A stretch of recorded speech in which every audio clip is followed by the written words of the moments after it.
Hoy abordaremos, dentro de la temática general que tenemos en las jornadas, que es cómo construir un templo, esas dinámicas propias que había que hacer en aquel momento, en el románico. Hoy abordamos el ajuar, casi sería de los últimos momentos, los últimos pasos que habríamos de dar, pero lo que vamos a hacer es abordar el ajuar, la importancia en este caso que va a tener el ajuar, especialmente también desde su aspecto simbólico.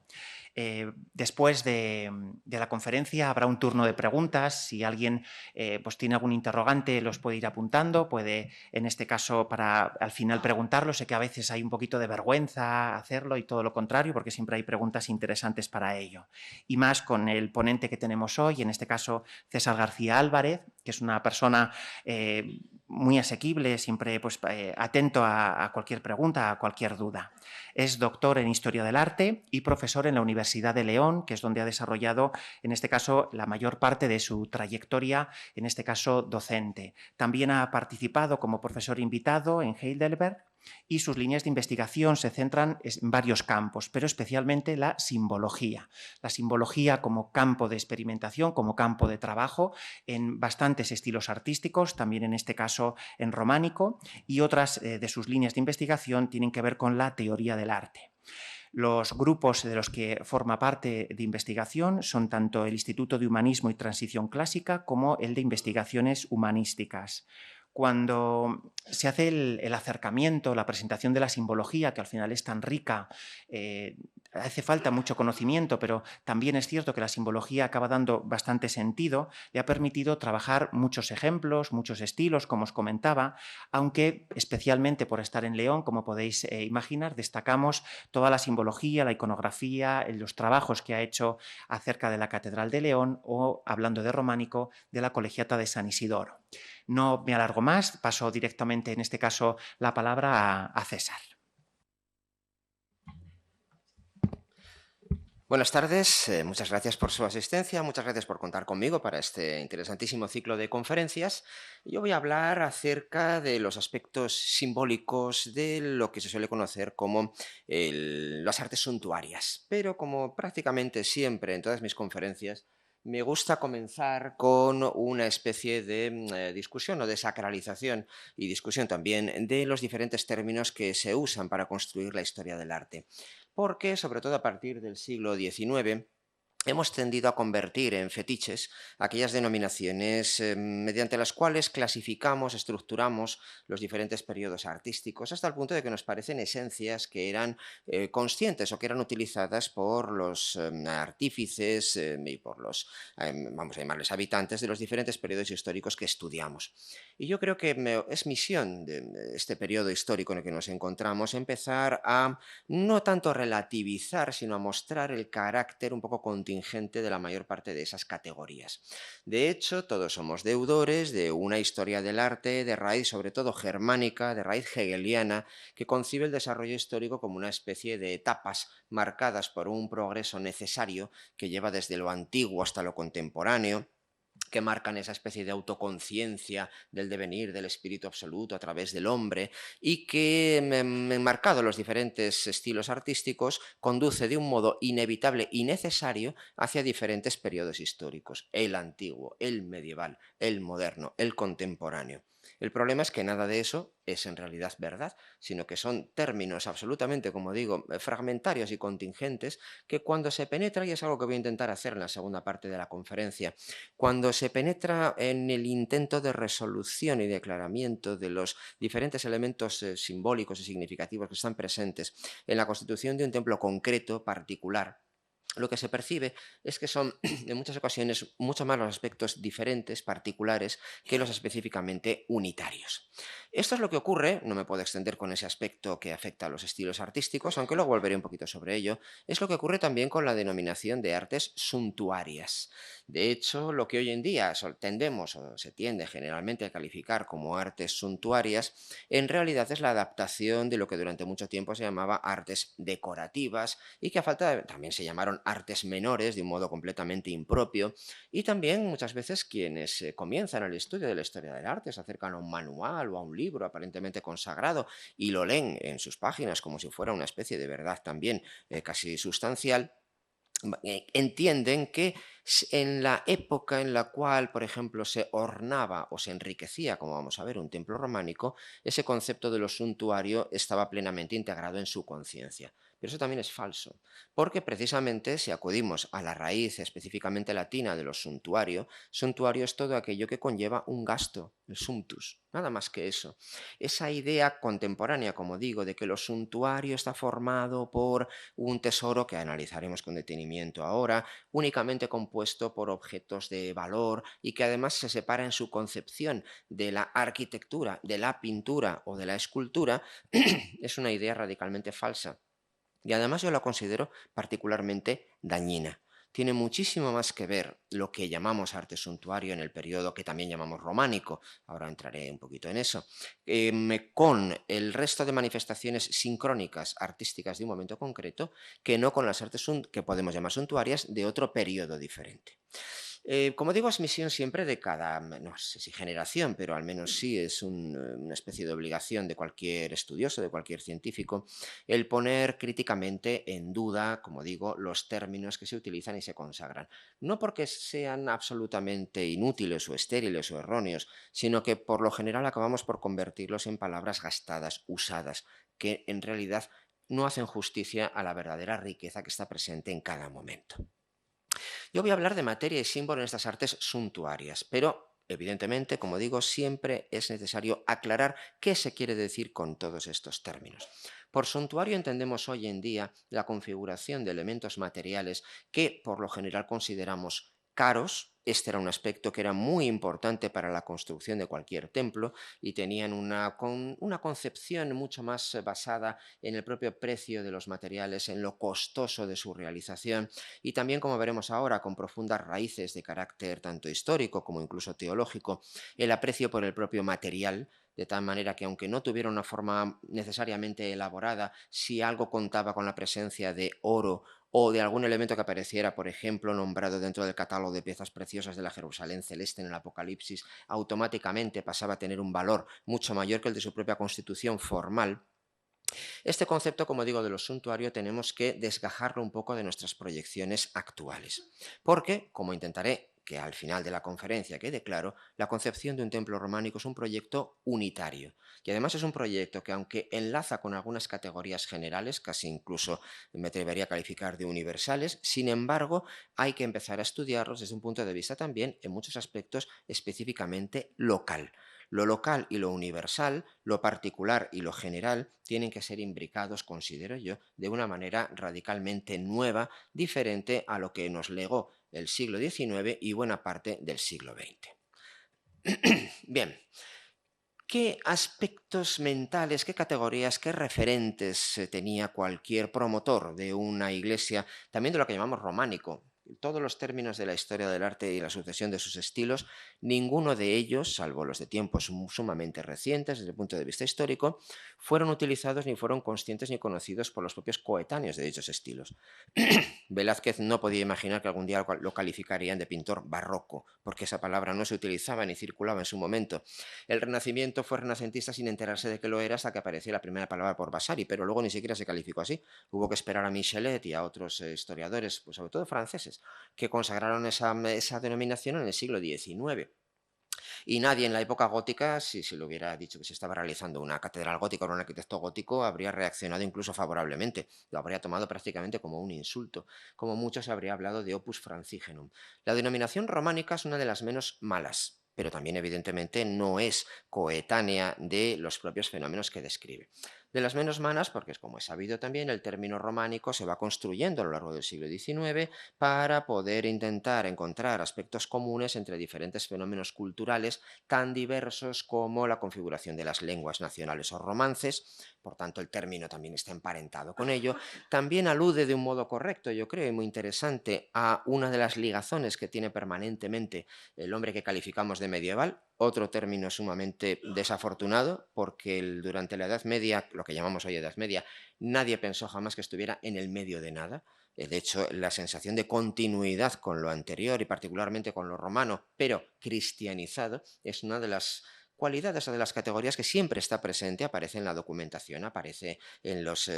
prólogos o en los exordios, en las Biblias, en los diferentes documentos. Y, como digo, ese término románico, que a partir de ahora dejaré, por así decirlo, de entrecomillar, es probablemente uno de los menos malos que tenemos. Pero insisto, no piensen que nadie conoció ni el término, evidentemente, prerrománico, ni el término románico durante los siglos de configuración de estas obras que vamos a analizar. Lo que sí tenían en mente, y esto es algo que el historiador y el historiador del arte considero que siempre se tiene que preocupar de un modo radical y profundo por esclarecer, es cuáles son las categorías mentales que sí circulaban y estaban vigentes en los momentos de configuración de una obra determinada. Y para configurar un templo y sobre todo el tesoro, aquello que nosotros llamamos suntuario, existían una serie de referentes obligados y permanentes. El primero de ellos era la emulación del templo de Salomón. El templo de Salomón, aunque no aparezca en muchas ocasiones en la documentación, es algo que se da por hecho. De hecho, aunque sepamos que desde la Capilla Sixtina hasta una enorme cantidad de elementos arquitectónicos está directamente inspirados tanto en la forma como sobre todo en el significado, función e ideología del templo original, tal como lo describen los libros de las crónicas y de los reyes del Antiguo Testamento, el deseo de emulación, esto sí que es una palabra fundamental, de emulación de los modelos descritos en la Biblia, particularmente de este Templum Salomonis, están permanentemente presentes en ello. Porque el templo de Salomón, explicado, desarrollado de modo más fragmentario de lo que quisiéramos, pero en ocasiones también con mucho detalle, comprendía no solamente esta primera y reconstruida arquitectura del templo original, que ahora pues no podemos ver con detalle, que obedecía también en gran medida, como es evidente, a buena parte de los modelos de los templos y recintos sagrados, tanto mediterráneos como en parte egipcios de su momento, pero para el promotor de un templo, particularmente un obispo o incluso una comunidad monástica, la idea de poder asimilar su obra a la de Salomón resultaba fundamental. Y había una serie de aspectos, específicamente relacionados con lo que llamamos suntuario, que resultaban absolutamente insoslayables. Entre ellos, la necesidad de ornar, de enriquecer, de atesorar. De hecho, el término de tesoro o tesauron sí que es fundamental para poder entender las artes del periodo. La necesidad de ornar, de adornar la casa del Señor, de adornar, por tanto, el espacio sagrado del templo de un modo análogo a aquel con el que Salomón había enriquecido sobre todo el primer templo. Después de la destrucción por Nabucodonosor II, luego la reconstrucción de Herodes el Grande, etcétera, etcétera, el templo había cobrado una magnificencia, pero después de la destrucción ya radical en tiempos de Tito, no solamente quedaba una especie de huella o de eco. Y sobre todo es el referente y el modelo literario, y particularmente el efecto que produce, por un lado, en el exterior, la presencia de las dos grandes columnas, que como supongo que saben, además tienen un nombre muy preciso, Yaquín y Boaz, que después en el pensamiento cabalístico y particularmente después también en la masonería, acabarán por encerrar dos significados fundamentales. Uno representa el rigor de Yahvé, el otro la misericordia. Los dos pilares, lo vamos a llamar, saltándonos todos los límites, lo apolíneo y lo dionisíaco, el número y la indeterminación, la forma limitada y el caos. Esos dos principios, esas dos columnas, permanecen con total vigencia en buena parte de la propia simbología del románico. Otro es el altar de los holocaustos, que en el cristianismo pasa de estar fuera del templo a celebrar el sacrificio incruento de la misa y la repetición permanente del sacrificio de Cristo en el interior. Y otro elemento también es el altar de bronce, o el espejo, o el mar de bronce, mejor dicho. Ese elemento reconstruido visualmente porque las descripciones no son tan precisas como nos gustarían dentro de los libros del Antiguo Testamento. Pero lo esencial, y sobre todo cuando se penetra en el interior, es la creación de un conjunto de elementos que materialmente posean toda la riqueza condensada posible y que también su forma sirva para desplegar el conjunto de ideas de alabanza y de exaltación hacia la divinidad. Yahvé en este caso, es sabido que el templo de Salomón supuso en la construcción en su momento un intento de purificar la mayor parte de los elementos que en los cultos de Yahvé, de Asira y de otras divinidades que eran practicadas por el pueblo judío y que además tenían incluso espacios, al parecer en la primerísima versión del templo, para purificarlo y consagrar todo el templo a una versión radicalmente monoteísta del culto yavístico, que luego acabó convirtiéndose en la conversión de Yahvé en un dios trascendental, que es algo que no estaba presente en las primerísimas fases del pensamiento religioso judío. Pues bien, el interior, aunque también esto es una reconstrucción especulativa, sí que contamos con algunos elementos que cuando se leían el libro de las crónicas y el libro de los reyes, cualquier promotor de un templo intentaba también reproducir. Esplendor, riqueza, deslumbramiento, color dorado, presencia de elementos simbólicos, particularmente como es sabido, se describen dentro del Antiguo Testamento, los querubines, también las palmetas y sobre todo la presencia de los diferentes elementos que llamaríamos suntuarios, particularmente el candelabro de 7 brazos, que luego dará lugar a las diferentes menorás, y al mismo tiempo también la hipotética piedra de Salomón con su sello y secreto iniciático, y al mismo tiempo también toda una serie de elementos como el arca de la alianza que enriquecían todo el espacio del altar. El templo de Salomón es un modelo que está presente en, como digo, cualquiera de las instancias que promueve la creación de un templo durante el periodo románico. Otro referente esencial y otro modelo que se aspira a emular y que la historiografía durante el siglo XIX prácticamente olvidó, yo creo que incluso de un modo interesado, e incluso casi más por razones de contaminación ideológica de los historiadores del arte del momento, para mostrar, por un lado, la independencia supuesta del mundo occidental respecto al mundo oriental, bueno, está yo creo que teñida de muchísimos elementos de carácter nacionalista e incluso en ocasiones un poquito racistas también, pero Bizancio es un modelo absolutamente irrenunciable para cualquier construcción del periodo que llamamos románico. Porque si desde luego que no existió una especie de ruptura, sino una continuidad, como han explicado muy bien, por ejemplo, Peter Brown y otros historiadores, entre la supuesta caída completa del Imperio Romano, que también es otra, en parte, construcción historiográfica, a partir de Edward Gibbon, del libro de la decadencia del Imperio Romano. Eso ha quedado hasta el siglo XIX-XX como una especie de verdad absoluta. El imperio queda completamente deshecho, sobre todo en el mundo occidental, caen todas las instituciones, supuestamente, y por tanto comienza esa especie de periodo medieval intermedio hasta la recuperación de las instituciones, la cultura clásica, etcétera, etcétera, durante el Renacimiento. Pero el siglo XX, sobre todo a partir de 1960, 70 y a partir de figuras como Peter Brown particularmente, lo que ha mostrado es que no solamente en Bizancio, sino en buena parte de la ribera del Mediterráneo, lo que existieron fueron mucho más fenómenos de continuidad que de ruptura frente a instituciones, concepciones, evidentemente caen las concepciones paganas, el cristianismo triunfa, esa es la diferencia radical. La Edad Media es un periodo de triunfo del cristianismo tanto en el mundo occidental como en el Imperio Romano Oriental. Pero en Oriente las instituciones del Imperio Romano no decaen, no desaparecen. Hay una continuidad directa asumida y además orgullosamente consciente de los diferentes basileus del mundo bizantino con respecto al mundo romano, protegidos por el cuerno de oro, protegidos por la peculiar arquitectura de Constantinopla, de Bizancio,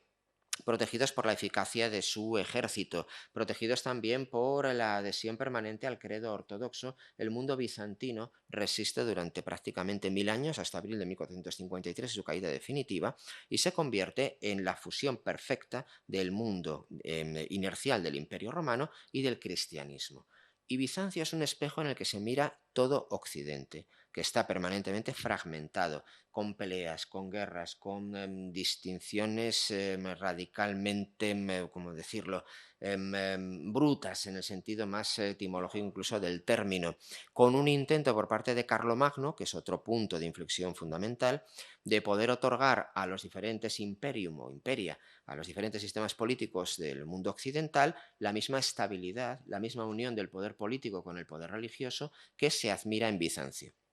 Por eso el año 800 es un punto también de inflexión fundamental en la evolución tanto de la política como de las artes. La constitución de un templo bizantino es también un referente esencial que lleva a poner un poquito en duda, yo creo, la descripción tradicional de que se fragmentan las artes en todo el mundo occidental y luego va surgiendo progresivamente un intento de recuperar, al principio muy tosco, muy débil, los modelos propios del mundo romano. Bizancio es una obsesión para todos los monarcas, para todos los reyes, para todos los nobles. Poder participar un poco de la gloria de todos esos elementos es, como digo, una obsesión permanente desde antes de Carlomagno hasta cualquier monarca grande o pequeño de los siglos X, XI o XII.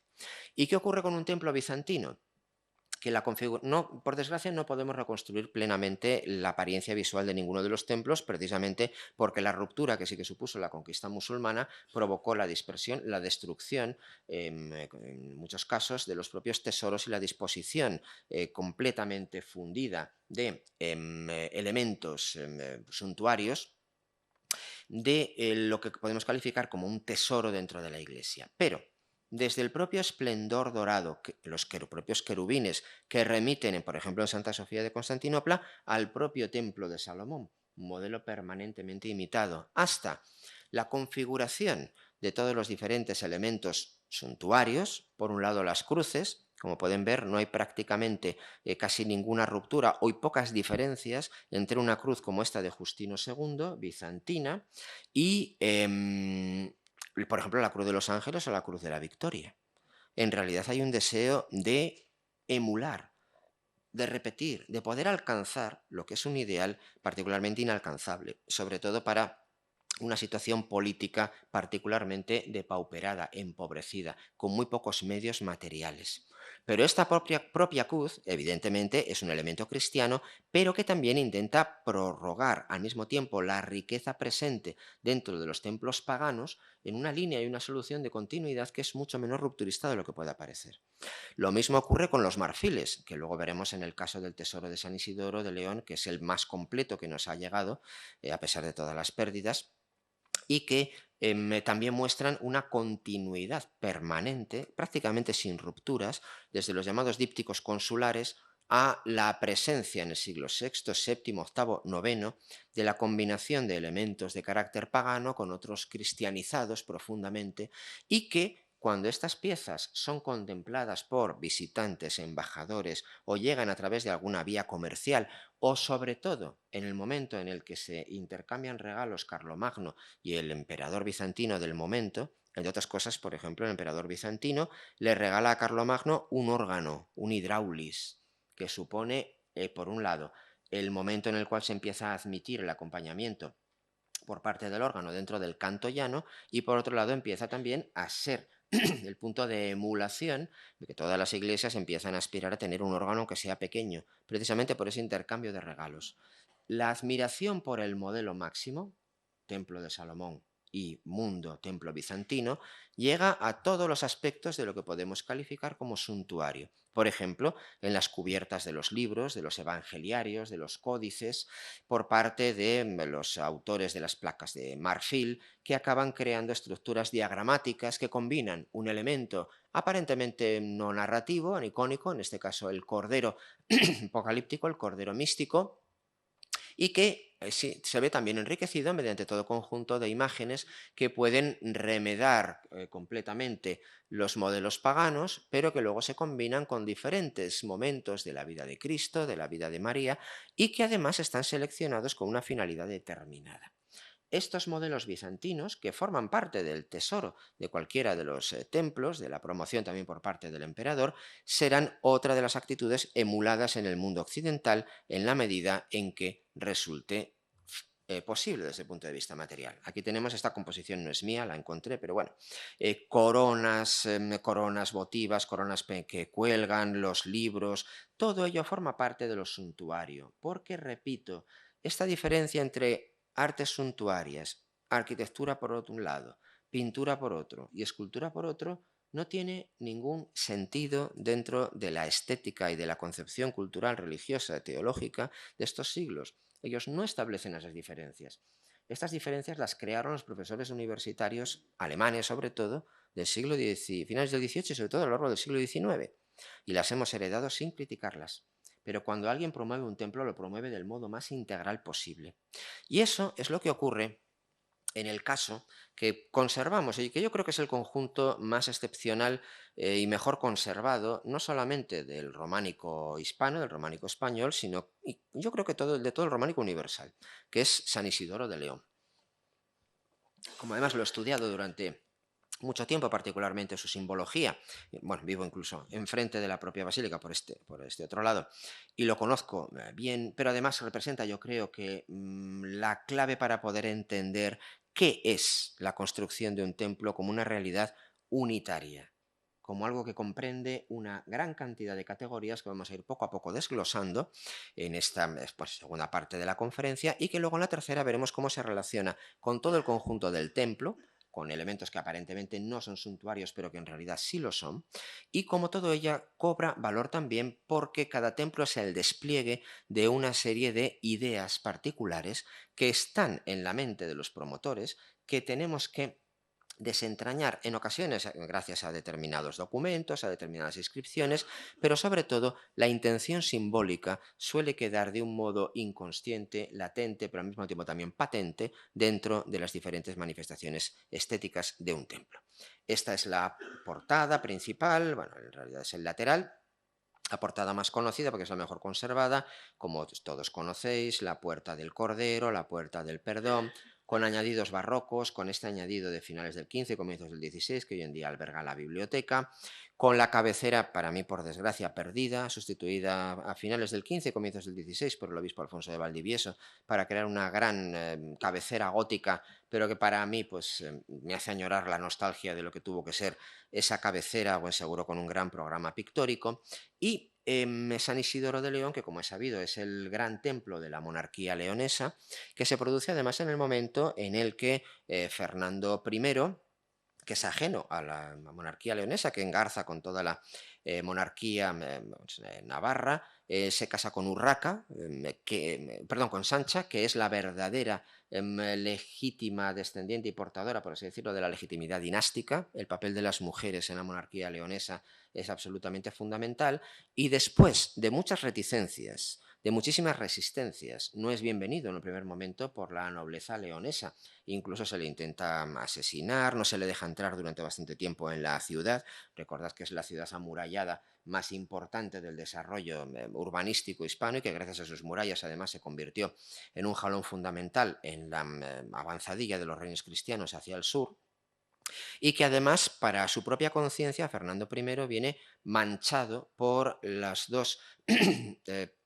acciones trágicas que ha tenido que protagonizar, y es que ha tenido que matar a familiares directos, entre ellos a su cuñado, en sendas batallas. Y viene, por tanto, como un auténtico rey cristiano, con una recepción, como digo, muy difícil, y creo que además con un sentimiento de culpa verdaderamente extraordinario. Esto que quizás sea un poquito especulativo, pero luego trataré de justificarlo mejor. El caso es que la unión matrimonial de Fernando I con Sancha se convierte en el punto de partida del gran esplendor de la monarquía leonesa, que abarcará prácticamente hasta comienzos, bueno, hasta 1232, no nos podemos acercarnos ya a estos puntos, pero esta parte del siglo XI, el siglo X es un siglo de consolidación de esas estructuras que vienen del reino de los Astures o del reino de Asturias. El siglo XI es un siglo de consolidación y expansión. Tienes que tener en cuenta que León prácticamente queda destruido por Almanzor, que Alfonso V, el llamado de los buenos fueros, tiene que realizar con medios materiales prácticamente escasísimos una reconstrucción tanto de buena parte de las murallas como también de las propias iglesias que han quedado arrasadas. El propio Almanzor, según las crónicas, derruye buena parte del recinto amurallado. León queda muy dañado. En esa primera etapa coincide también con un momento de impulso, sobre todo desde el punto de vista legislativo. El fuero de 1017, el fuero que promueve Alfonso V, el que se celebró el milenario además no hace tantos años, es el punto de partida de la constitución de lo que luego será el resto de los fueros del resto de España. Todos ellos, a través de una larga cadena, acaban mirándose en el espejo del fuero de León, que es verdaderamente además un fuero lleno de novedades de todo tipo, desde la emancipación de la mujer, la defensa de las minorías, particularmente de los judíos, la inviolabilidad del domicilio, del correo postal, todo eso viene y está consagrado en ese fuero de 1017. Pero son unos años de tremenda penuria económica. Sin embargo, cuando Fernando I se une con Sancha, emprenden el gran proyecto de creación de una iglesia que sustituya a la antigua iglesia de San Juan Bautista y San Pelayo. Las reliquias de San Pelayo, de hecho, se han llevado desde León a Oviedo para ponerlas a salvo de los musulmanes. Las de San Juan Bautista, que si se conservaban, bueno, se conservan una mandíbula supuesta, evidentemente, de San Juan Bautista, que era la reliquia fundamental, pero como es sabido, Fernando y Sancha mandan al obispo Albito a Sevilla para que busque las reliquias de las santas, particularmente de Justa y Rufina, bueno, y otras muchas, pero en realidad acaba volviendo, como también es sabido, con las reliquias de San Isidoro, que le acaba por dar el gobernante islámico del momento, y cuando llegan las reliquias se procede a una reconfiguración simbólica y al mismo tiempo material de toda la iglesia. La iglesia deja de llamarse de San Juan Bautista y San Pelayo, se convierte en la iglesia de San Isidoro hasta la actualidad. Los restos se conservan allí, bueno, todos no, porque el cráneo, la cabeza, se la llevó el CSIC en los años 60 para estudiarla y no la ha devuelto. La tienen ahí en una caja y no han devuelto esto. También ha sido saqueado por el Museo Arqueológico Nacional, como luego veremos, y utilizo la palabra saqueo con todas las letras porque realmente lo fue en el proceso de configuración de un gran Museo Arqueológico Nacional. Llegaron los técnicos y se llevaron prácticamente lo que quisieron. Previamente había sido, vamos a decir, invitada a prestar piezas por parte de Felipe II, sobre todo por su gran construcción de una lipsanoteca con reliquias de toda España, y luego ese gran benefactor de la humanidad que fue Napoleón Bonaparte, pues acabó también de destruir buena parte del patrimonio isidoriano, arrancando las láminas de oro del arca de los restos de San Isidoro, bueno, con un expolio absoluto que alcanzó a todos los niveles del templo. Afortunadamente, como duraron poco tiempo allí, no pudieron destruir nada más. Pero en fin, todavía hay quien lo considera un gran benefactor de las libertades. Bueno, eso es otra historia. ¿Qué comprendía lo que se puede calificar como un tesoro o como la provisión de lo suntuario? Pues comprendía todo tipo de realidades que abarcaban, por ejemplo, la creación o de un scriptorium, es decir, de un taller de creación de libros que en el caso de León ya tenía una larga trayectoria, porque ya en el siglo X, sobre todo a través de la ilustración del texto de Beato de Liébana, de los comentarios al Apocalipsis, la creación de los luego llamados beatos fue prácticamente continua. De hecho, se interrumpe solamente después de la conquista de Almanzora y durante la primera mitad del siglo XI. Pero Fernando y Sancha promueven la creación de un elemento que está presente siempre que se puede en cualquier constitución de un templo románico, que es la creación o la ilustración de una Biblia, en este caso también de los comentarios al Apocalipsis, que son prácticamente un género del norte de España y también particularmente leonés por excelencia, o en el caso de Fernando y Sancha, el extraordinario diurnal. A estos códices, a estos, vamos a llamarles libros, se dedicaban los máximos esfuerzos desde el punto de vista material y formal. Las vitelas de la mejor calidad, los colores también muchas veces provenientes del comercio y muy caros, también de la máxima calidad. Y el esfuerzo de dibujo y de color más intenso que también pueda ser imaginado. Las cantidades de dinero que se empleaban en los proyectos dependían lógicamente de la capacidad económica de cada uno de los comitentes, de cada uno de los mecenas. En este caso era todo el poder de la monarquía más poderosa en estos momentos, no ya incluso de España, sino sobre todo en el siglo XII de toda Europa. Y en este momento es lo que suponen estos libros, e incluso con algunas fórmulas que provienen también, esto lo veremos ahora, de la emulación de los modelos que a su vez emulan a Bizancio. Porque el espejo que a través de una cadena de intercambios, que es lo que complica tanto el estudio del románico, porque todavía no la conocemos bien y probablemente nunca la conozcamos del todo plenamente, como digo, se imitan los modelos propios de las monarquías centroeuropeas, particularmente de los otónidas, dado que el imperio carolingio ha quedado bastante desmembrado, y el mundo germánico con los otónidas, Otón I, Otón II, etcétera, etcétera, sí que logrará emular al propio Bizancio para poder crear un conjunto de piezas suntuarias, que iremos también viendo, que a su vez son imitadas, no sabemos por qué medios o por qué caminos, por el propio proyecto isidoriano. Aquí tenemos al propio rey y la reina con el autor del propio diurnal que se lo está ofreciendo. Y como veremos, todo esto forma parte de una concepción profundamente unitaria del tesoro. Por tanto, en primer lugar, no necesariamente es lo primero que se hace. Todo esto se piensa, y esto también quiero que se queden con esta idea, todo se piensa de un modo simultáneo. Es decir, Evidentemente hace falta crear el templo. El templo isidoriano tardó mucho tiempo por muchas dificultades, tanto económicas como de construcción, en poderse considerar plenamente terminado. De hecho, se termina en las décadas centrales del siglo XII. Pero el proyecto de los libros, la heboraria, las arcas para las reliquias, los elementos litúrgicos, etcétera, etcétera, todo ello se piensa a la vez como un proyecto unitario, que en este caso además se extendió desde 1035 hasta la fecha de la muerte, que luego os hablaré de ello, del propio Fernando I en 1063. Ello abarca también, como se puede apreciar, la contratación, o vamos a llamarla así, de los miniaturistas más ricos y al mismo tiempo más duchos en la creación desde las iniciales, el incipit, el alfa. He seleccionado esta porque esta letra alfa que da comienzo a los diferentes textos, como veremos también, está sumamente imbricada con la propia simbología románica y lo estará también con elementos aparentemente insospechados del propio San Isidoro. Repito, a fuerza de ser machacón, la concepción es unitaria, no van las artes suntuarias por un lado y la arquitectura por otro, todo se plantea a la vez. Otra cosa es que luego se pueda materializar a la vez, que es algo que luego, incluso en proyectos con muchísimo dinero en la época del gótico, la construcción, lógicamente, se resiente muchas veces de problemas imprevistos. En ellos incluso aparecen, como se aprecia en este famoso mapamundi, descripciones de carácter simbólico, no realista, de la geografía universal. Y repito esto porque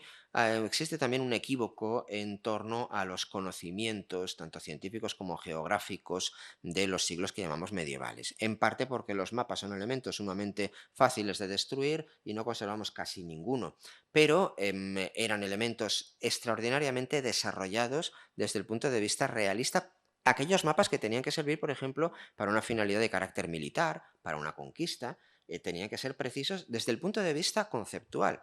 Si a nosotros, hoy en día, nos preguntasen acerca del realismo, esto lo explicó muy bien Humberto Eco en uno de sus libros, del realismo de un plano de metro,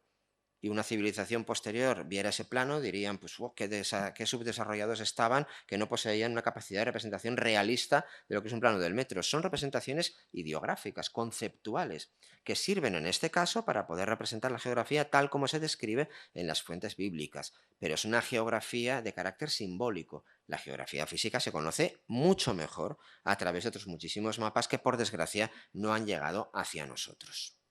Y también lo proyecto porque, como también veremos, la complejidad de la cosmovisión, de la relación del templo, sobre todo el de San Isidoro, que es el que mejor conozco, a todas y cada una de las diferentes dimensiones de sentido presentes en la cultura de estos siglos, también permiten entender los templos y todos sus ajuares y tesoros como realidades unitarias que poseen niveles de significado muy diferentes. La visión pobre e interesada de los siglos que llamamos medievales como completamente burdos, atrasados o terraplanistas en ese caso, como también supongo que sabréis todos, durante la Edad Media, salvo los fanáticos de un bizantino precisamente que se llamaba Cosmas Indicupleustes, que defendía la literalidad de las descripciones bíblicas y que pensaba que la Tierra era realmente plana, la esfericidad de la Tierra se conocía y se defendía y se sabía por todas las instancias culturales. Nadie ignoraba que la Tierra era en realidad una especie de globo o esfera. Se discutía sobre su tamaño, se discutía la veracidad de los cálculos de Eratóstenes, pero ningún centro cultural, otra cosa pueden ser las creencias de determinados paganos o gente del pueblo o del pagus, ningún centro cultural ignoraba realmente que en realidad la Tierra era una esfera, como ya habían afirmado Platón y Aristóteles y había demostrado Eratóstenes, dentro de otro conjunto de esferas astronómicas. En el caso de San Isidoro de León, otro elemento fundamental, y así también crearon y encargaron Fernando y Sancha, otro beato, es la creación de un beato cuya estética responde además a modelos consagrados por la tradición anterior, pero es un beato fechado, se podría incluso poner en duda, pero bueno, es un beato fechado en 1047, que muestra también la vigencia de las concepciones de carácter apocalíptico dentro de la sociedad medieval. Pero, como también es preciso disolver, no existió un terror del año 1000, entre otras cosas porque nadie sabía en realidad cuándo celebrar ese año 1000. porque en el cómputo cristiano se contaban los años por las eras, porque no se sabía si el año 1000 tendría que contarse a partir del nacimiento de Cristo, que además ya se había determinado que había un error de 6 años en el cómputo de Dionisio el Exiguo. No se sabía si tenía que ser a partir de la muerte de Cristo, los 1000 años, y por tanto en el 1033 o 36. No se sabía si podía ser a partir del momento de constitución de la Iglesia, con lo cual 1333. Y las diferencias en el cálculo de los 1000 años que Satán debería estar atrapado antes de su liberación definitiva, como es sabido además, todavía hoy en día, sobre todo por parte de determinadas comunidades protestantes, se sigue calculando a propósito de esa llegada del Apocalipsis. El monje calabrés Joaquín de Fiore, como supongo que todos sabéis, en el siglo XII llegó a establecer 3 edades del espíritu y una serie de cálculos que conducían a que la segunda venida de Cristo y por tanto el Apocalipsis tendría lugar en 1265. Todo el mundo esperaba también en esa fecha la celebración o la llegada de Cristo, pero tampoco llegó. Lo que me interesa ahora es resaltar cómo la creación o enriquecimiento de un scriptorium formaba parte ineludible de esos tesoros o ajuares que cualquier comitente, que cualquier mecenas, utilizando un término que no existía realmente en la época, pero que es efectivo, tenía cualquier proyecto de configuración de un templo. Otro aspecto fundamental es el ajuar o el tesoro relativo a la celebración de la liturgia. Y eso también llevaría muchas horas explicarlo, pero muy básicamente, así como en el mundo bizantino se mantuvo con sus querellas iconoclastas, que fueron terribles y dieron lugar a guerras, pero luego una restauración de la iconodulía, de la defensa de la imagen, hubo una continuidad de carácter, vamos a llamarle litúrgico, durante prácticamente 1000 años, con algunas diferencias y algunas novedades. Por el contrario, en el mundo occidental sí que existió una fragmentación de la liturgia, que es particularmente arrastrable en el canto, canto ambrosiano, canto beneventano, canto de lo que llamamos liturgia mozárabe o hispano-visigótica o hispana,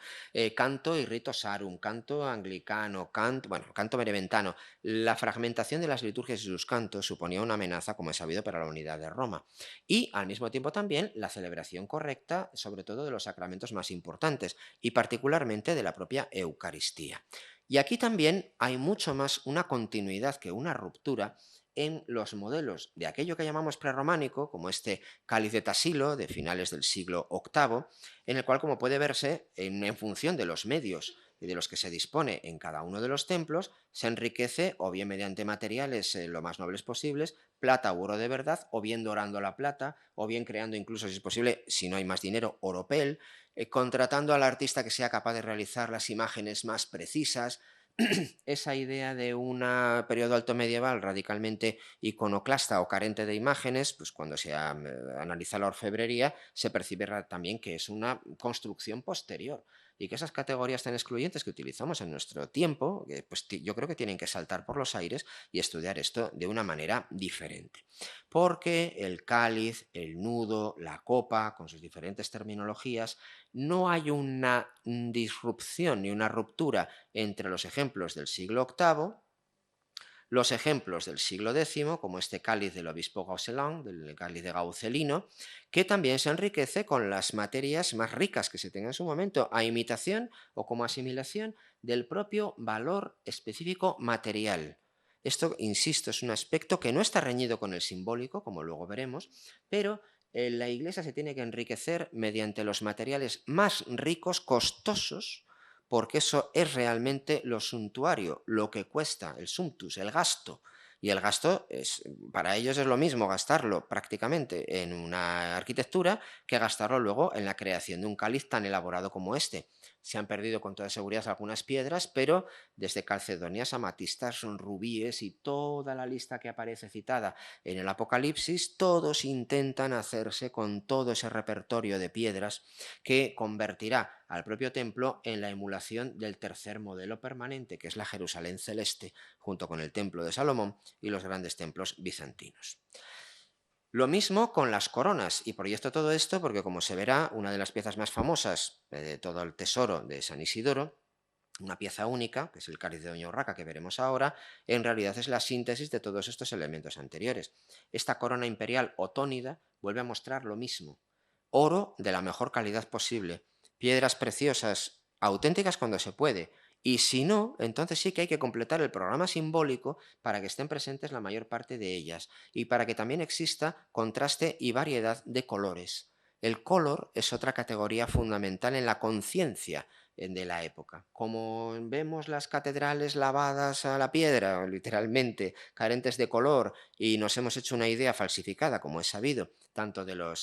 cromatismo original de los templos griegos como de la arquitectura romana, sus esculturas, sus templos y también de la Edad Media,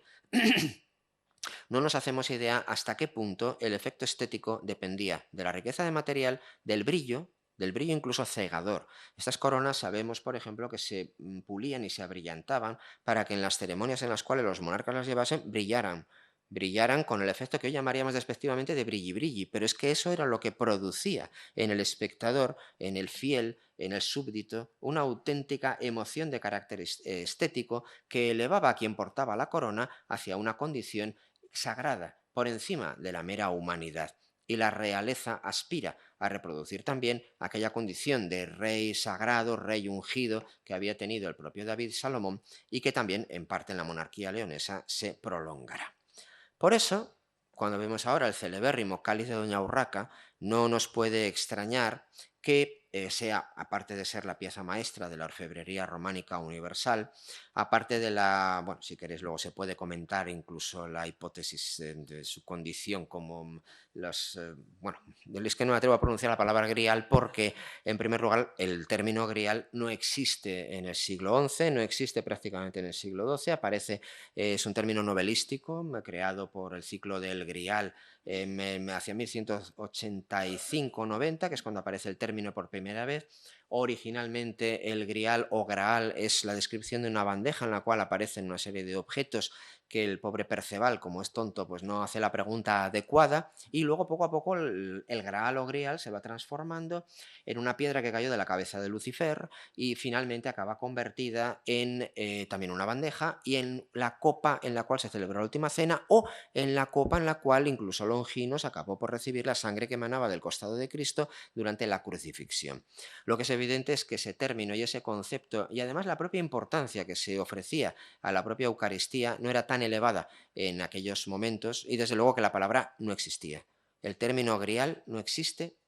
aparece por primera vez a finales del XII, como digo, y por tanto no puede formar parte de la conciencia histórica ni de Doña Urraca ni de ningún otro elemento. Otro aspecto diferente, si me permitís esta especie de apostilla o de pequeño paréntesis en relación con esa hipótesis tan ruidosa que apareció hace unos años, otra cosa diferente es que esos dos cuencos internos de Ágata, que sí son antiguos, que sí son compatibles con la época helenística y que me han sido tratados con tal respeto que realmente pues prácticamente el oro ni los toca y son conservados como piezas de un enorme valor. Otra cosa es que si esos dos documentos, que al parecer están en la biblioteca del Cairo, bueno, pues son auténticos, entonces se pueda concebir o se pueda pensar que habrían pertenecido al ajuar original de la Última Cena. Pero eso evidentemente es una cadena especulativa que no tiene nada que ver con la consideración propia del término del grial.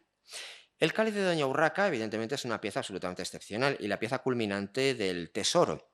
convenientemente escondido en aquellas estancias en las cuales ninguno de los saqueadores del templo de la ciudad, empezando por Alfonso el Batallador y continuando luego por el propio Felipe II y siguiendo por Napoleón, etcétera, etcétera, o incluso, no sé cómo no se lo llevaron al Museo Arqueológico Nacional, porque es una pieza extraordinaria, pero afortunadamente se sigue pudiendo contemplar en el propio San Isidoro. Y es el resultado, como se puede apreciar, de la fusión de la corona imperial mezclada con otros atributos y otros elementos propios de la propia Urraca. Este nudo yo considero que es en realidad la magnificación del propio anillo de la reina, que cedió sus posesiones a la Iglesia y que dotó la creación por un orfebre que no conocemos y que contribuyeron a crear la copa eucarística más importante, más rica y más profunda de todo el repertorio suntuario románico. De la misma manera, también en ella se puede apreciar la condición de síntesis de la admiración o emulación hacia, por ejemplo, el pasado romano. Este camafeo, que se considera hoy en día que es una imitación posterior, los estudiosos ahora afirman que en realidad es una reproducción, pues, y quizá incluso coetánea a este momento, sea o no auténtico, es decir, sea o no antiguo, sea una imitación como se ha propuesto, lo que sí muestra es el deseo de poder integrar, aunque sea en un aspecto aparentemente anecdótico, la propia gloria imperial del pasado romano. De tal manera que el esplendor de las joyas apocalípticas, el brillo y la forma del oro, no vamos a entrar ahora, potencia simbólica del ágata en cuanto melónice, en cuanto materia rica en sí misma, dotada de simbología ya en el propio texto bíblico, o quizá por esa especie de cadenas ocultas que acaben llevando hasta la última cena. La concepción de la base como un conjunto de arquillos que convierten también a la propia copa en el resumen exacto de un templo. La filigrana, la perfección de la forma y el esplendor de la materia y su brillo permiten entender al cáliz como la obra culminante o una de las obras culminantes de todo ese tesoro.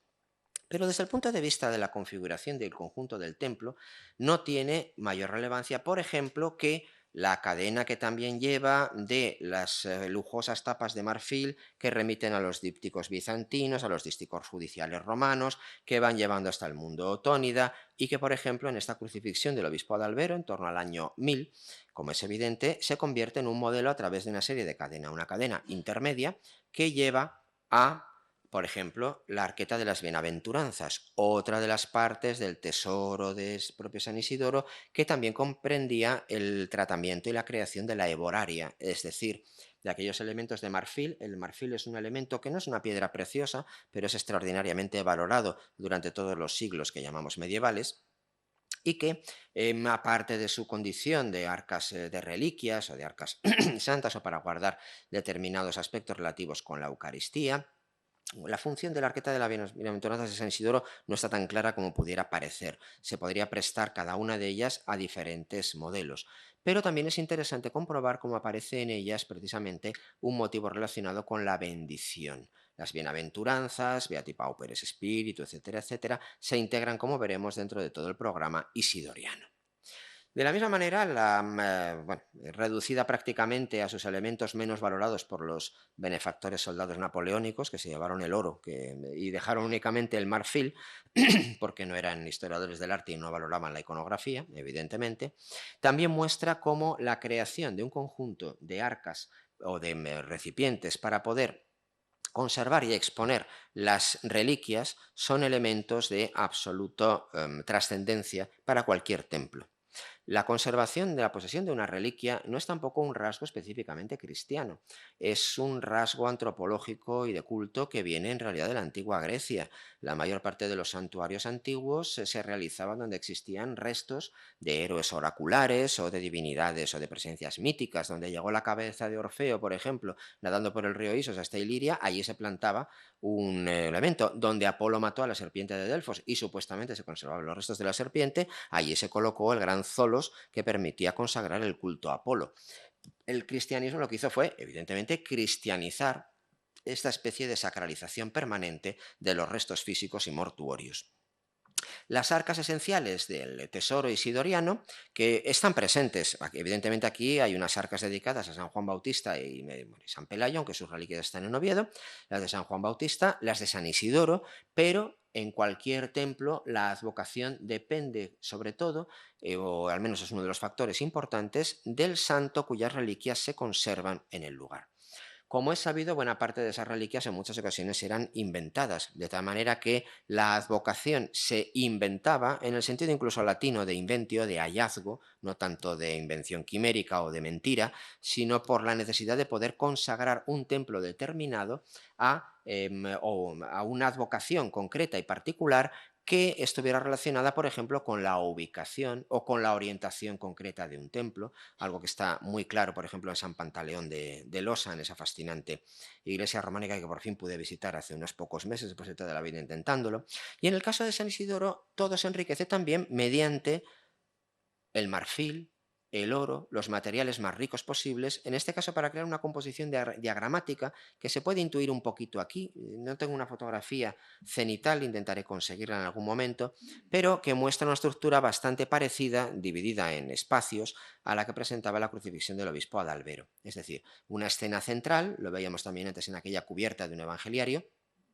con diferentes escenas, tanto de los ríos, o pueden estar los puntos cardinales o las orientaciones del paraíso, y que convierte también a cada arca en una especie de microcosmos que resume todas y cada una de las diferentes concepciones y sentimientos acerca del mundo románico. Aquí tenemos una fotografía que nos permite ver algo característico de la tradición hispana, pero en realidad no sabemos nada de quiénes crearon algunas de estas arcas. Podía haberse hecho llamar a algún artífice extranjero. Se podían incluso, con toda seguridad, encargar a algún taller extraño, o podían ser también resultado de algunos intercambios entre familias poderosas, que es un aspecto fundamental en la constitución de la historia del gusto durante el periodo románico y que muchas veces todavía no ha sido tan estudiado como merece. Las arcas condensan toda la riqueza posible desde el punto de vista tanto formal como también material. Aquí tenemos el famosísimo relicario de Pipino, el breve, que muestra precisamente el deseo de nuevo de crear la materia oro, aunque luego tenga la forma que sea, en este caso la crucifixión, y piedras preciosas. Porque ese esplendor, lo que Salomón había dedicado a su templo, lo que los bizantinos dedicaban a sus grandes iglesias, era lo que había que intentar reproducir, emular. El presupuesto podía variar, pero el espíritu siempre era el mismo: enriquecer, dotar, ornar. Ornanda es dignitas domo. O, por ejemplo, un poco más tardía, probablemente, también del Tesoro de San Isidoro, esta arqueta de Limos. Esta sí sabemos perfectamente que no pudo ser elaborada por un artista local, sino que fue creada en Limos. ¿Por encargo? No lo sabemos. ¿Porque pudo ser fruto de algún regalo, de algún intercambio? Es más probable. Pero en cualquier caso, también la variedad es otro elemento que se intenta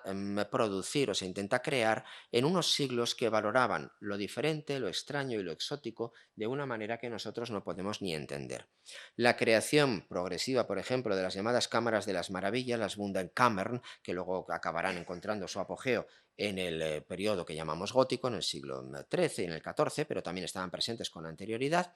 Esas cámaras de las maravillas podían equiparar, y prácticamente incluso en interés o en curiosidad, una arqueta de este tipo con un cuerno de narval, entendido como un cuerno de unicornio, o con una serpiente que nació de dos cabezas, o un becerro que también nació un poco deforme, o con un objeto extraño. Por ejemplo, en San Isidoro se conserva, y no sabemos muy bien cómo, no lo he traído, curiosamente, se me olvidó, que es prácticamente el único resto de arte vikingo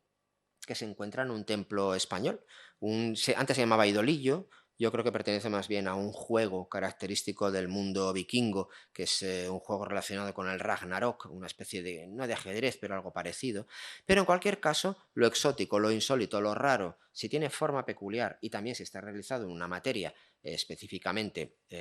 costosa o rara, es sumamente valorado. Lo mismo con la metalistería, con el metal. Aquí están las celebérrimas puertas de la Catedral de Hildesheim, un intento, pues un poquito quizá torpe, de poder recuperar y mostrar y recuperar la gloria y la fuerza del metal antiguo, de las grandes puertas y los grandes monumentos del mundo antiguo, pero en cualquier caso, los mismos artífices que de un modo quizá tan torpe como ahora entrañable y expresivo llevaron a cabo a comienzos del siglo XI estas puertas, algunos de sus descendientes o conocedores de esa técnica son los que realizaron el Arca de las Reliquias. Una muestra, aquí se puede apreciar como, pues, con una anatomía no muy lograda, pero con un gran esfuerzo expresivo, enriquecida también seguramente con las telas con las cuales Almotacid, el jerarca musulmán, quizá envolvió el cuerpo de San Isidoro para su viaje. Esto evidentemente es especulativo. El arca, otro tipo de arca, también con el material más rico y con la forma más elaborada, se convierte en el espacio en el cual enterrar y conservar los restos del que es, evidentemente, el punto de partida y el arranque de la advocación actual del templo. De tal manera que la creación de arcas, los objetos litúrgicos, todo ello forma una parte unitaria que luego se ve enriquecida con otro elemento del cual también San Isidoro cuenta con un ejemplo excepcional, que son las cruces con Cristo crucificado. La idea también de que no hay, se dice, bueno, el Cristo de Doña Sancha y Fernando es el primer crucificado del arte español. Sí, pero no hay que pensar en esas categorías, porque es que la categoría de lo hispánico, de lo español, lo que se pensaba era en términos de cristiandad. Los conventos, por ejemplo, pensaban en términos de su orden, bien estuvieran en las costas de Irlanda, o estuvieran en Siria, o estuvieran en Apulia, o estuvieran en Líbana. Pensaban en esos términos. De la misma manera, en esas fronteras de carácter nacional, cuando además el reino se identifica sobre todo con la persona del rey, esta cruz, por ejemplo, de Matilde y Otón, que es de muy finales del siglo X, es también el precedente clarísimo y la fuente de inspiración de la cruz de Lotario, que es más o menos, bueno, pues coetánea, que también muestra el mismo culto casi idolátrico a la piedra preciosa, al material, a la forma, a la relación con el mundo antiguo, con el esplendor romano, convenientemente cristianizado, y es el punto de partida de la gran cruz de Fernando de Sancha, que esta sí se expolió y hoy está en el Museo Arqueológico Nacional. Debería estar en San Isidoro. Yo soy defensor de que las obras de arte estén en su lugar, no porque pertenezcan a un pueblo, ni a una institución, ni a una persona, sino porque pertenecen a la obra, a la integridad de la obra. Y en la medida de lo posible, creo, y así espero, y espero poder influir incluso modestamente en la evolución futura de esto, que las obras tienen que estar a donde pertenecen. Pero insisto, no pertenecen a un pueblo, ni a un país, ni a una colectividad. Se pertenecen a sí mismas. Por tanto, este espacio que fue, o esta obra que fue concebida para San Isidoro, donde debería estar idealmente conservada y expuesta, es en el propio San Isidoro. De la misma manera, los mármoles del Partenón deberían estar en Atenas, pero no porque hayan sido resultado de una compra, de un expolio o nada parecido. Esos términos son muy caducos en el fondo, yo creo que muy banales, sino porque realmente pertenecen al Partenón. Bueno, pues la cruz de Fernando y Sancha, evidentemente, es una prolongación y un paso más en esa configuración de una cruz como otro elemento fundamental del propio tesoro. Una cruz excepcional, el marfil, el tratamiento, los ojos de azabache, todo eso es conocido, y también con un programa iconográfico que también se relaciona con el conjunto, como veremos, del templo, porque muestra el descenso de Cristo a los infiernos, precisamente para poder arrancar del limbo o de los espacios, vamos a llamarlos purgatoriales, entre comillas, sobre todo en estos siglos, y la misma expresión de anicónica y simbólica de la presencia del propio Cristo, en este caso seguramente como león de Judá, junto con los animales del tetramorfos y toda una escala del ser que lleva desde lo monstruoso hasta lo celestial y que lo convierte probablemente en la cruz simbólica y teológicamente más rica, eso sí, de todo este siglo XI. Pero lo que hoy me interesa mostrar es que pertenece todo ello al mismísimo impulso creador que dio lugar, entre otras cosas, aquí tenemos una imagen, es un dibujo en el que se pueden apreciar algunos detalles quizá un poco mejor, al mismo proceso que llevó a la configuración de todo el templo. Porque ahora me separo durante unos minutos, voy a intentar hacerlo rápido, aunque es complejo, pero de los aspectos aparentemente suntuarios para mostrar que en realidad el mayor adorno y la obra suntuaria es siempre el templo, porque el templo es lo que lleva más gasto y porque el templo es también concebido como un adorno. Cuando León Battista Alberti, a comienzos del siglo XV, habla en su De Re Edificatoria que existe una especie de jerarquías de adorno porque pues un anillo puede adornar o una escultura puede adornar un templo, el templo es adorno de la ciudad es adorno del cosmos y el cosmos es adorno de Dios, en realidad está expresando un pensamiento que es bastante medieval. Y es que toda la iglesia en sí misma, todo templo, es en realidad eso, una ofrenda unitaria. No se pueden desgajar sus partes de la consideración como un todo.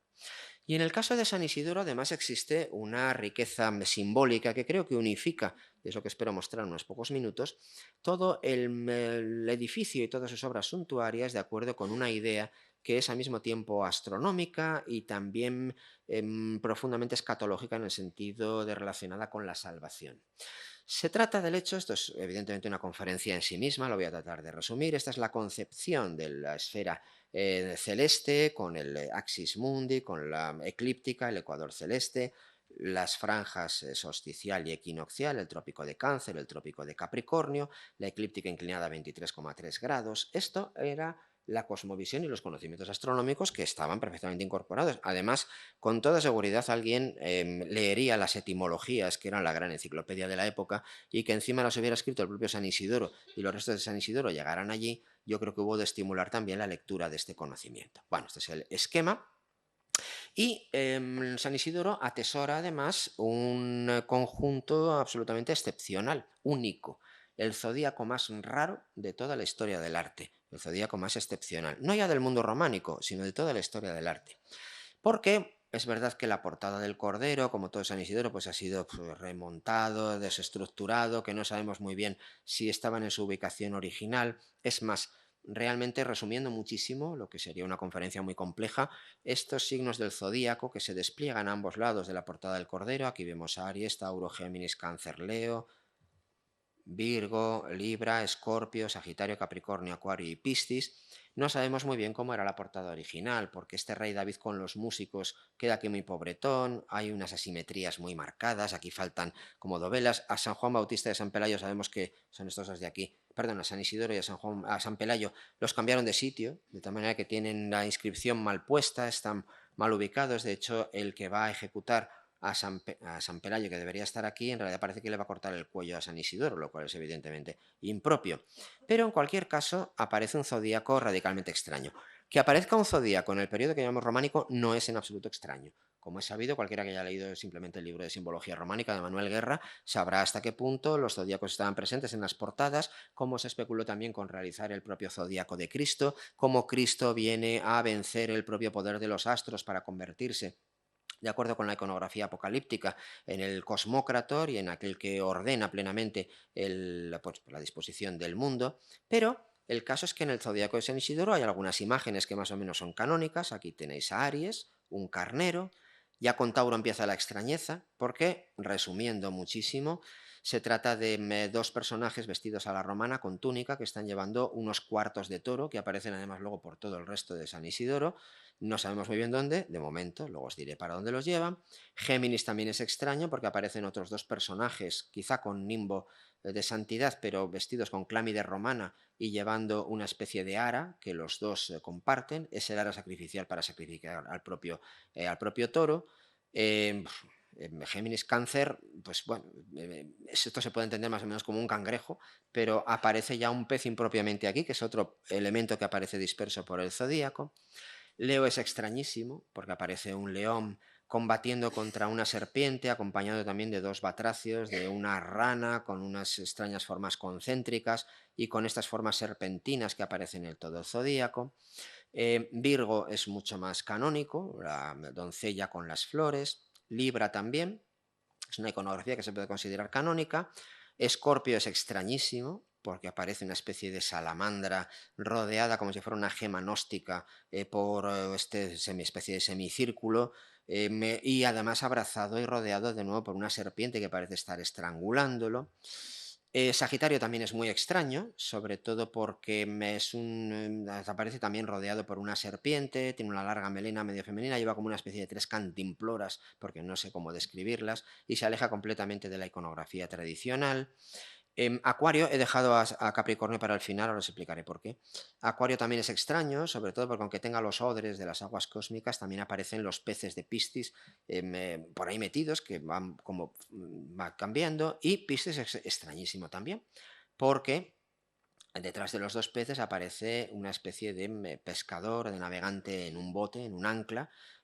perdón, con un remo, que también le confiere una iconografía extrañísima, que Serafín Moralejo, el gran estudioso, relacionó con un sermón de un obispo que cristianizaba el zodíaco, pero encajan dos o tres imágenes y en el resto desde luego no. Sobre todo porque Capricornio es esto, que no tiene nada que ver con la iconografía tradicional, y es evidente que es el dios Mitra que está sacrificando al toro, clavándole el puñal con la capa, mirando hacia otro lado, y en este caso solo con la serpiente, la misma serpiente del resto de los elementos del zodíaco, que le está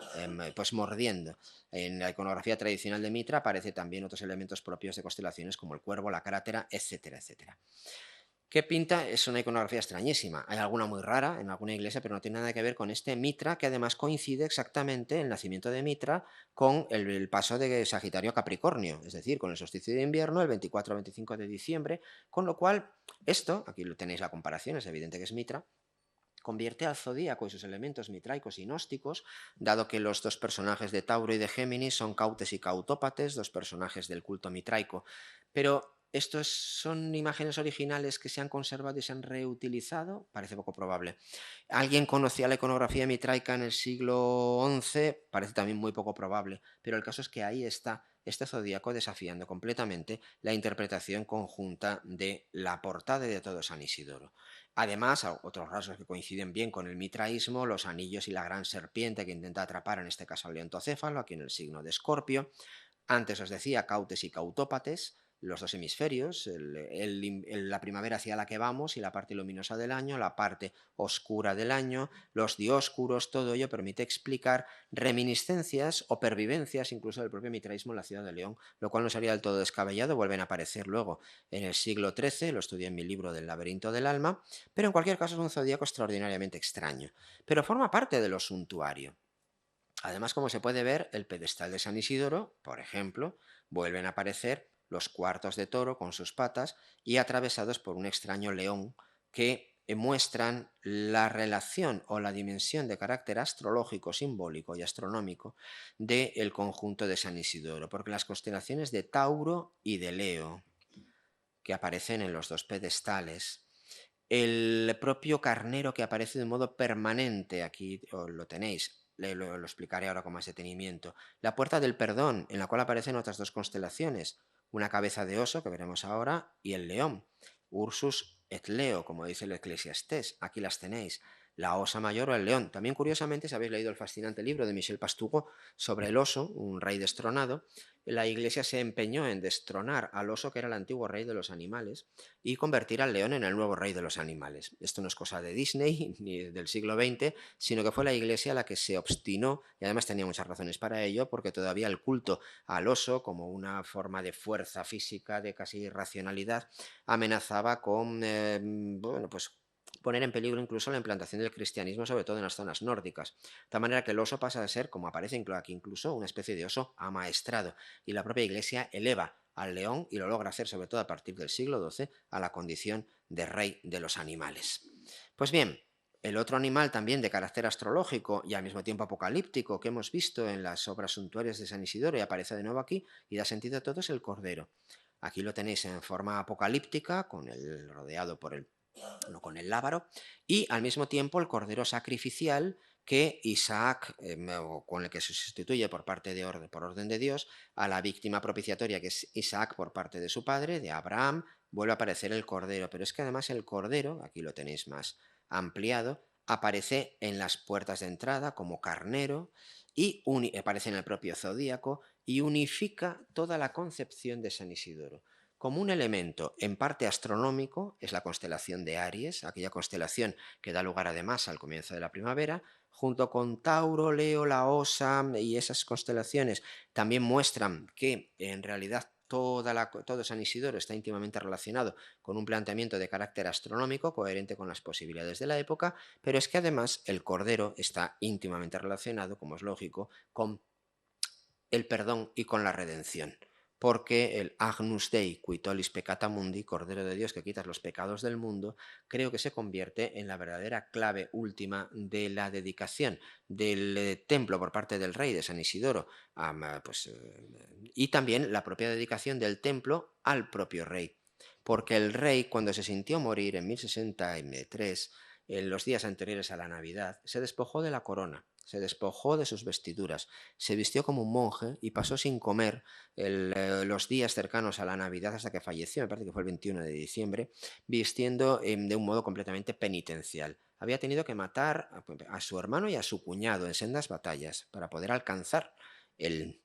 el trono. Y yo creo que eso le llevó a convertir todo San Isidoro en una especie de templo expiatorio de muerte y renacimiento. Porque todas esas constelaciones, que aquí las tenéis, la Osa, Leo, la Gran Serpiente, aquí aparecen las constelaciones propias que atraviesa la Vía Láctea y además San Isidoro está concebido también desde su punto de vista suntuario, porque los capiteles también forman parte del proyecto original. Y los capiteles de entrada a San Isidoro muestran a un conjunto a ambos lados, este es vegetal, pero aquí muestran un conjunto de demonios gnósticos que habían desaparecido prácticamente durante siglos de la iconografía, pero que son aquellos que amenazan, después de la muerte, el ascenso del alma por las diferentes esferas cósmicas. De tal manera que, aquí lo tenemos de nuevo, arpías con grandes garras, monos simiescos, esta otra arpía con sus secuaces simiescos y demoníacos, se están oponiendo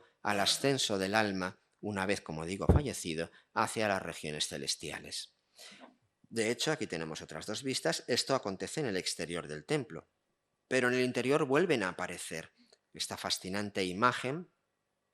también de otro de los demoniejos arcónticos que intentan oponerse como diablos al ascenso, como digo, del alma después de la muerte,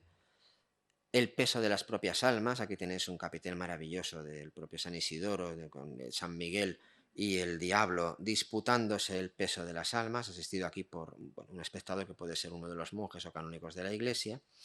Otra imagen fascinante, además de una calidad casi de escultura romana verdaderamente maravillosa, en el cual la propia serpiente que hemos visto en el zodíaco se utiliza para poder atrapar a uno de los pájaros que representan, de nuevo, al alma humana, y las sirenas que, como veremos luego, y acabaremos ya en unos minutos la conferencia, también representan, como veremos, la muerte, la resurrección y supuestamente las amenazas en las diferentes... Platón ya había situado a una sirena en cada una de las esferas celestiales, que atraían con su canto al alma en su ascenso desde el mundo material hasta el mundo espiritual. Paso por encima de otras, como esta de un elemento demoníaco, porque en la parte más elevada del propio templo aparece precisamente el alma elevada en una mandorla, aquí lo tenéis, que, agarrada por la mano de Dios, es llevada, asistida por dos ángeles, a las alturas celestiales. Para mí, desde luego, esta es el alma de cualquier fiel, evidentemente, pero sobre todo la de Fernando I, porque todo el templo está concebido como una exaltación de esos valores. Y eso se prolonga, ya para ir terminando, evidentemente al Panteón. El Panteón de los Reyes, con su discutida cronología de pinturas que podría remontarse, ¿por qué no?, a los propios años de reinado de Fernando y Sancha. Sería en tal caso la primera manifestación plenamente madura de la pintura románica. Los propios Fernando y Sancha aparecen representados al pie de la crucifixión. En cualquier caso, también representa el paso y la vida de Cristo desde su infancia. La traición está muy representada por el gallo que aparece en una de las enjutas de la representación de la Última Cena. El gallo es la traición, y yo creo que Fernando I se sentía realmente como un traidor frente a su propia familia. Y aquí tenéis de nuevo los signos del zodíaco, aunque están muy desgastados en la llamada capilla de Santa Catalina, prácticamente apenas se conservan dos. De nuevo el cordero apocalíptico y el cordero que lava los pecados del mundo, aquí se ve un poquito mejor. Y todo ello conduce al triunfo definitivo, una de las imágenes más conocidas de todo el románico, de Cristo rodeado por los cuatro evangelistas, que por cierto también la iconografía de los cuatro evangelistas tiene una raíz astronómica y astrológica doble, que no se suele explicar. Por un lado, y como cualquiera puede, si va contando constelaciones lo podrá ver, si parte de Tauro, Tauro, Géminis, Cáncer, Leo, Virgo, Libra, Escorpio, Sagitario, Capricornio, Acuario. De tal manera que, salvo Escorpio, que es sustituido por el águila, representan en realidad las cuatro estrellas que fijan los ángulos solsticiales y equinocciales del zodíaco. Y al mismo tiempo también, como es sabido, representan las cuatro estrellas reales persas, aquellas que ya la astrología zoroástrica había relacionado con el rey del mundo y que a través de una serie de elaboraciones importantes acaban fundiéndose, como digo, con la iconografía del tetramorfos. Esta victoria plena de Cristo como cosmócrator, que vence sobre las tinieblas del mundo, aquí pone ego sum lux mundi, que vence también sobre el propio tiempo profano del famosísimo calendario que se encuentra aquí debajo, y que no es tanto una representación, o no solamente, de las labores agrícolas propias de cada mes del año, sino también y sobre todo una representación del poder de Cristo sobre el tiempo, tanto profano, el del trabajo, como el tiempo que está al otro lado de los signos del zodíaco, el tiempo eterno del cosmos. Cristo, luz del mundo, se eleva por encima de todos esos elementos para mostrarse como victorioso ante la muerte. Y todo ello queda unificado, ya para terminar, por otro fascinante elemento simbólico y además completamente diferente que aparece en San Isidoro. Y es que la comunicación entre la Iglesia y el propio Panteón de los Reyes, que se encuentra justo aquí detrás, se produce a través de un crismón, que como es sabido también es otro símbolo de carácter astronómico, entre otras muchas cosas, porque representa el Axis Mundi, el serpentario, la S del Espíritu Santo, es también el serpentario que la constelación de Draco, los ejes solsticiales y equinocciales y el alfa y la omega. Y como podéis apreciar, aquí alfa y omega están invertidos, porque el espacio de todo San Isidoro es un paso, es un espacio del paso de la muerte a la vida. No del principio del alfa que veíamos hasta la omega que Cristo, que también, sino sobre todo de la transición de la muerte a la vida. Y esto, ya siempre me gusta en mis conferencias añadir algún elemento nuevo o sorprendente. Ya para terminar, que nunca se ha observado, aquí está el crismón que acabamos de ver, y mirando directamente hacia el crismón, este capitel, que os voy a ampliar ahora, presenta nada menos que a la sirena. La sirena está literalmente orientada hacia esta puerta, mirando hacia ese ángulo. Y, entre otras cosas, aparte de que la sirena, que siempre se reduce a su explicación simbólica al hecho de que representa la lujuria, el pecado, el etcétera, etcétera, y como siempre se nos explica una Edad Media reducida a la visión romántica como un periodo oscuro, obsesionado con el mal, con el sexo, con la condena, con el dolor físico, con la suciedad, etcétera, etcétera, y somos herederos de esa visión profundamente falsa, la concepción platónica de la sirena está aquí mucho más presente, y además por el hecho de que la propia sirena en realidad, como se puede apreciar, configura con su propio cuerpo una omega. Es una omega exactamente igual que la omega que conduce hacia el alfa de la resurrección, del triángulo sagrado y de la serie numérica platónica. De tal manera que, en el fondo, y esto es con lo que quiero terminar, todo templo románico puede tener la complejidad infinita de una de las obras maestras del románico, que es San Isidoro, o puede ser una iglesia aparentemente también humilde o pequeña. Pienso, por ejemplo, San Pantaleón de Losa, que sin embargo tiene una complejidad tremenda, por ejemplo. Todo templo románico es el despliegue de un conjunto de ideas, en parte, lógicamente, generales. Entonces está presente la exaltación de Cristo, la exaltación también de la unión de quien encarga y paga el templo, generalmente, sí, sobre todo la monarquía, para lograr una justificación y una santificación de su propio poder en la tierra. Pero todo templo románico es una unidad.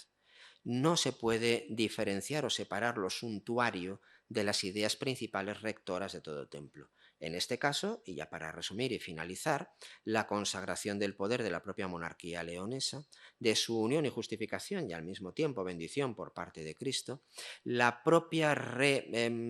asignación del sentido del templo, que pasaba de albergar unas reliquias importantes pero menores a ser la sede relacionada con aquel que había sido el doctor más conocedor, más importante y representaba toda la sabiduría de la antigüedad, y también la presencia de todo tipo de elementos convenientemente cristianizados de carácter astronómico. Y no nos tiene que chocar, porque en realidad todo templo es también el despliegue del conjunto de las artes liberales que formaban parte del programa formativo del cristianismo, desde el mundo antiguo, desde Boecio, que ya lo había consagrado, y otros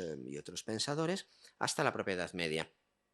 El trivium con las artes de la palabra, gramática, retórica y dialéctica, que queda reflejado en los tesoros por medio del cultivo de los libros, la reproducción de manuscritos, la creación de Biblias iluminadas, de diurnales y de todo tipo de elementos de la palabra, y el quadrivium. Y el quadrivium consiste, como es sabido, en una proyección sucesiva y perfeccionada de las artes del número. La aritmética, que permite contar, que permite construir las formas de la geometría, que a su vez permiten reflejar y convertir al templo en una unidad de astronomía, y todo ello en una especie de música invisible a los ojos. Si el propio San Isidoro había afirmado que ninguna vida debía estar sin música y que la música era la propia consagración de todas y cada una de las potencias espirituales del ser humano, cualquier templo románico en el fondo aspira a esto. Sus proporciones suelen ser siempre astronómicas y musicales, al mismo tiempo que correctamente aritméticas y basadas en las formas geométricas de los sólidos platónicos.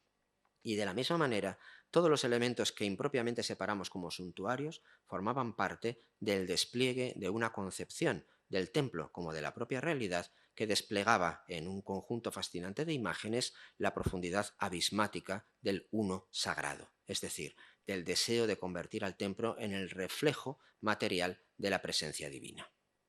Y nada más, muchas gracias.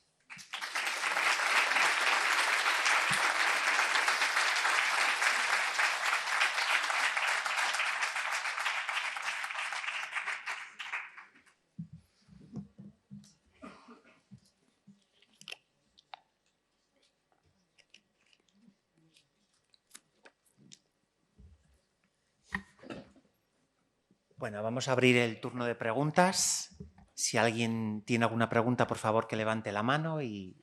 en este caso a Inchan Erquicia pasará junto a vosotros.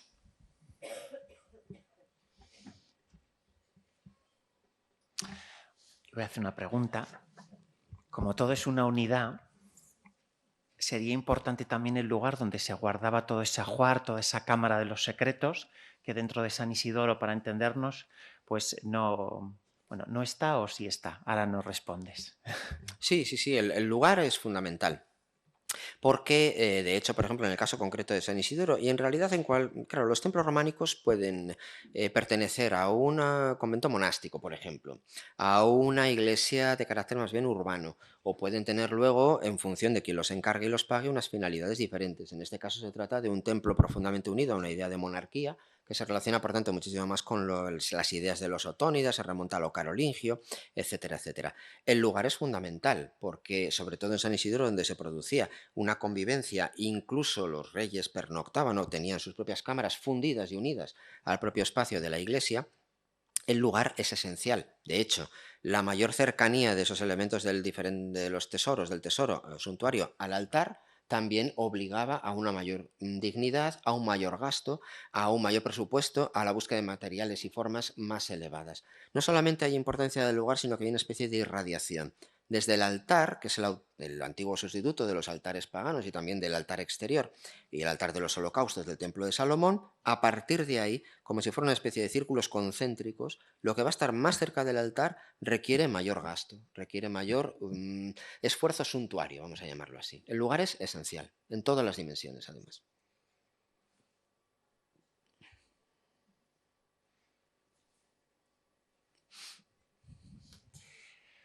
Bueno, vamos a dejar aquí, por lo tanto, la conferencia. Antes de nada, agradecer desde luego a César que haya venido, se haya desplazado, haya realizado esta estupenda conferencia y os invito en este caso 15 días más tarde, el miércoles 22 de marzo, vamos a tener la cuarta de las conferencias a cargo de Laura Rodríguez Peinado de la Universidad Complutense para abordar el vestir el espacio y vestir el cuerpo, los textiles en el templo románico, ornato y función. Muchísimas gracias.